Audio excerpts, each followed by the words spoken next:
joining us now, Eric Bolling. We love watching him on the 5, and he's been terrific on this race, on the primaries, and gotten a lot of grief for it, as have I. And Sean Hannity and hey, Eric, are you surviving the blacklist? How are you doing today? It's amazing, Laura. How are you?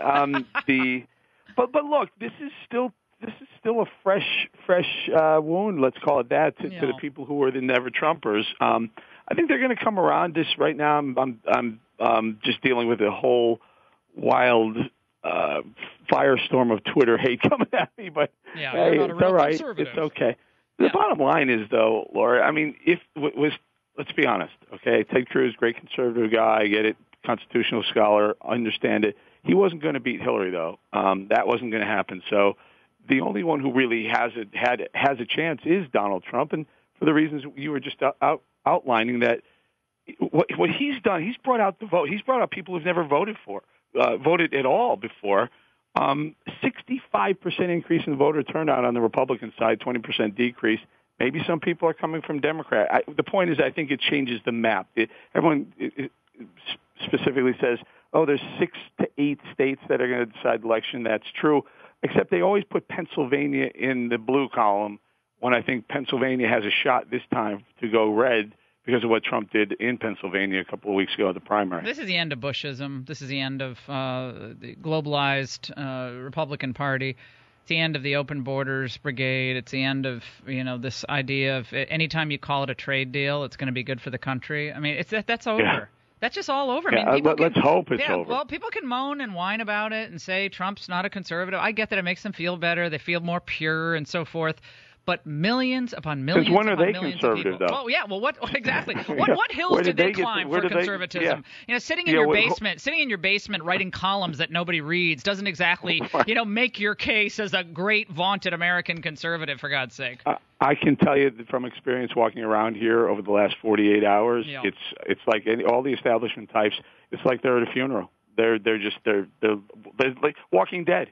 That's really what they are. They're like the walkers in Walking Dead. They're really more. Don't you think, Eric, when you think about it, they are more upset about this than they were ever upset about the rise of China. They're more upset about this than they're more upset about this than anything I've ever seen. Losing Mosul. I mean, they're more upset about. I mean, this is just the great historic losses for America. This is worse than any of that. I mean, forget Laura, it. They're more upset right now than they were when Romney lost. For some reason, this is like. Because they had their guy in the game, and they lost, and we'll live to fight another day. But this is like the changing of the guards, and I think they really do see that. And you can almost name a name and know whether or not they're just trying to figure out what they're going to do, what they're going to do next. Have to make a living. Part of their problem is they've spent the last 10 months predicting that this will never happen, and bringing it up until 48 hours ago, explaining why this will never happen. And those of us, you, myself, Sean, Greta, couple others that have seen it from the beginning are saying, look, guys, you're wrong. You are just wrong. You never saw it. You never expected it. You didn't think the people would speak to the extent that they did. And sorry, Laura, I'm not getting booked on Sunday talk shows. There are people in the establishment who are. They've been 100% wrong for 10 months. I've been 100% right for 10 months. But you know what? That's part of the game. They're trying to hold on. They're just trying to hold on, and it's time to let go. Trump, for all they said about him, really has in so many different ways, and during this campaign, captured the moment visually. So when he said they're holding on just with their fingertips, going, "Please, please, don't let me fall," that he was really describing the NeverTrump people. He was really describing not just Kasich and Cruz, but please don't let me fall. Please, this has been. I've written for think tank journals. I've written for symposia. I've appeared on college campuses. I've argued for globalization. I'm the true conservative, and then it's over. I'm watching people say, and I hope this is just because the wound is too fresh for them. Jonah Goldberg said, "I won't vote for Trump."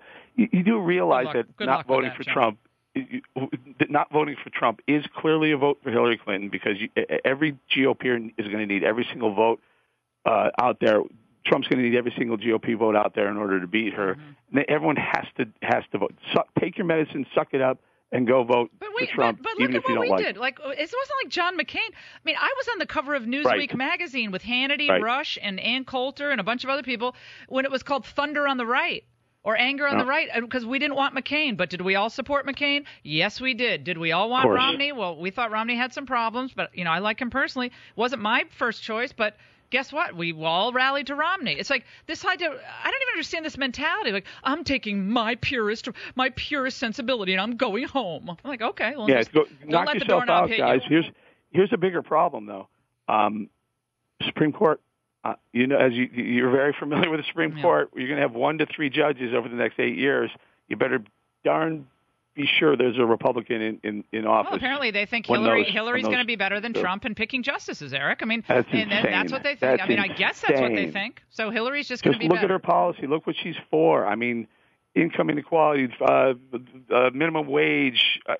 You want to finish the fundamental transformation that Barack Obama started.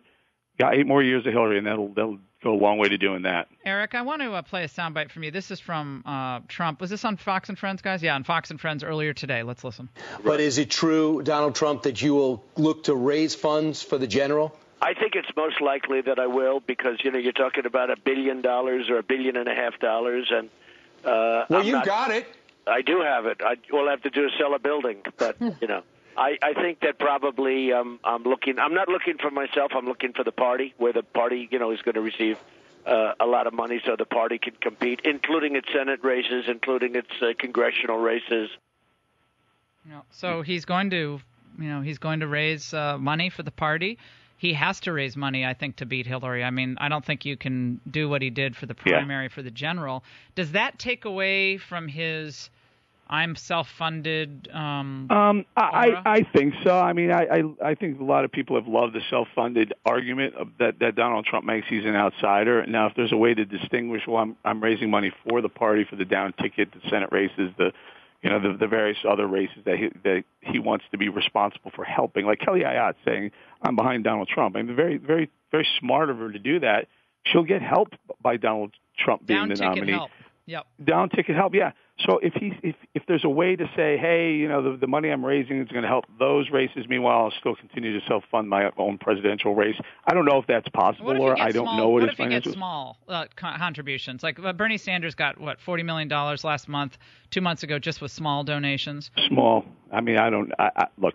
One of the things that really kind of attracted me to Donald Trump was besides his stance on some of the bigger picture issues like immigration. But what I loved was that he said, I'm an outsider. I don't need their money. There's no lobbyist who's going to put a dollar in my pocket. I'm going to vote for what he wants. That's really kind of enticing to me. I love that about him. If there's a way to continue to do that, look what happens when you're done being president. You're going to end up putting $1 billion in your pocket anyway. Look at the Clintons. Watch Obama. He'll be worth a couple of $1 billion in a few years, right? All the various things. Clintons are only worth $150 million. Yeah, but Clinton's only worth why wouldn't Trump sell some assets, take the money, self-fund it? It's gonna come back to you on the backside. It's gonna come back to you on the backside. Yeah, I don't know. I prefer him doing that. I'm not sure he's going to, but I wish he would. You know what they say? Rich people don't like to spend their own money. You think when you go out with a rich person, they're going to pick up dinner every time? No, they're going to be saying, "Where's your plastic, Bolling? Where's your?" But you're rich, Bolling. Somehow I always get stuck with that. By the way. Yeah, don't you love that? It's like, hey, is anyone going to reach for the plastic? Don't look at me every time. It's like, what goes on? Hey, Eric, we've really appreciated your commentary and your discernment on all of this. I think the 71% of Cruz supporters who say they'll never vote for Trump, I mean, I don't know what to say to them. I mean, I guess if you think conservative ideals will be advanced by Hillary if she's president. No, okay. I think they're going to come around, Laura. I really do. They're just angry right now. It's like anything. You get in a fight with someone, you tell them how much you can't stand them, and then 2 weeks later it doesn't feel so bad. So I hope Juan Williams is I hope he's okay. Juan? Look, I'm not worried about the lefties. I'm worried about the establishment righties that need to come. You lost. Move on. Yeah, come now. Make sure the country doesn't lose. Eric Bolling from Fox News, The Five. Eric, thanks so much. We love having you on. Anytime, Laura. All right, we'll take a break. Don't go away.